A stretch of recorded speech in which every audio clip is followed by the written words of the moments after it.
Huyu mwanamke tuliona jana kile kilichokuwa kwenye akili yake, ghafla akajikuta amekutana na Masihi.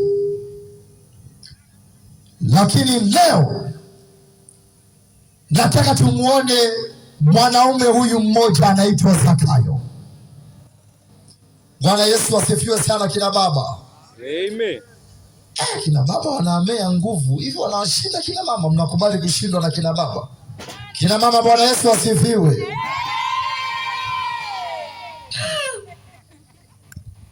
Naona baada ya kuweka mpambano wamechangamka sasa. Jamani, haleluya! Yesu akapita katikati ya mji wa Yeriko. Zakayo alikuwa ni mmoja wa watu mashuhuri katika mji ule.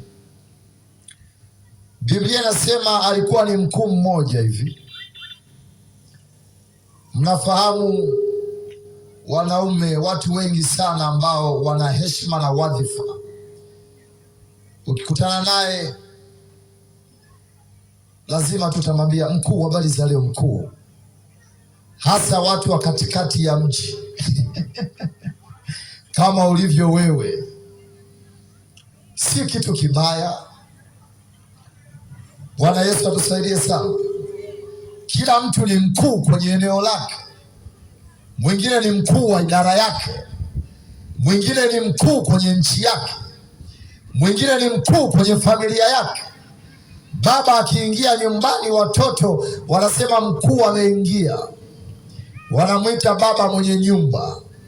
Ukienda kwenye nyumba ambazo watu wamepanga, wapangaji wanajua kama uishi nyumba moja pamoja na mwenye nyumba, siku akija na kama kulikuwa na viporo vya kodi, mnaanza kuambiana kwa message,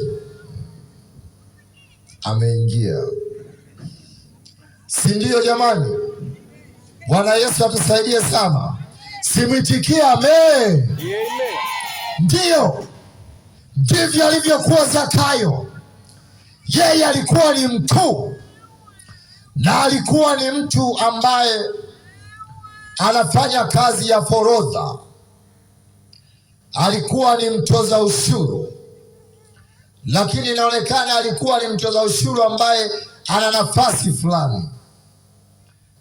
Lakini baba huyu mpaka anaingia kwenye historia, kwenye Biblia, kuna jambo ambalo alilifanya. Maana kwenye maandiko haya si kila mtu aliandikwa humu, ila kuna watu waligusa moyo wa Mungu wakaandikwa humu. Bwana Yesu asifiwe sana. Zakayo ndani ya moyo wake alikuwa na shauku, naye alikuwa na kiu, na kiu yake, unapenda nikwambie, kiu ya Zakayo ilikuwa sio kiu nyingine, ila kiu yake alitaka kumwona Yesu. Wangapi wamewahi kushikwa na kiu hiyo? Bwana Yesu atusaidie sana. Zakayo kiu yake ilikuwa ni kutaka amwone Yesu tu, maana amesikia habari zake sawa, amesimuliwa sawa, lakini akasema hapana, mimi nataka nimuone ni mtu wa namna gani. Bwana Yesu atusaidie sana. Kuna kitu cha ajabu sana Zakayo anatuonyesha hapa. Bwana Yesu asifiwe, Bwana Yesu asifiwe. Jamani, haleluya. Amen. Nakutana, jina la Bwana litukuzwe. Amen. Apewe sifa Mwokozi. Nataka watu waliochangamka.